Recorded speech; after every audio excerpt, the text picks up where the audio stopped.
Mas pinili ko ang dependent visa kaysa mag-proceed ng SSW Visa 1 No-On. Kung iniisip mo kunin ang asawa at anak mo at hindi kayo ni Kijin o walang dugong hapon kagaya namin, ganitong visa ang pwede nyo ma-apply, dependent visa or Kazoku Taizai. Ito yung visa na magbibigay daan para magsama-sama ulit kayo dito sa Japan, lalong-lalo na sa mga nakapasa ng SSW2 ngayon na gustong kunin ang asawa at anak nila sa Pilipinas. Pero bago mangyari yan, kailangan mo munang ihanda ang mga requirements at i-assess mo muna lalong-lalo ba sa financial kung kakayanin mo bang kunin ang pamilya mo.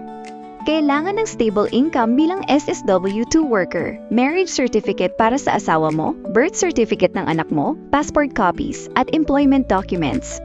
Kahit dependent visa holder, pwede mag part-time work, basta may Shikakugay permit at limit lang to 28 hours per week. Pero dahil nakafuyo lang ako sa husband ko, 20 hours per week lang ang allowed. Malaking tulong na rin to pambayad sa bills at iba pang mga gastusin sa bahay. Kaya kung SSW2 ka ngayon, huwag mong bitawan yung pangarap mo. Natural lang na maging strict ang bansang Japan sa mga foreigners as long as sumusunod tayo sa mga patakaran at nagbabayad ng saktong buwis at mga insurances. Hindi madali manirahan dito sa Japan, kaya naman pag-isipan nyo munang mabuti kung makakabuti ba kung kukunin nyo ang inyong pamilya at makipagsapalaran dito sa Japan kagaya namin.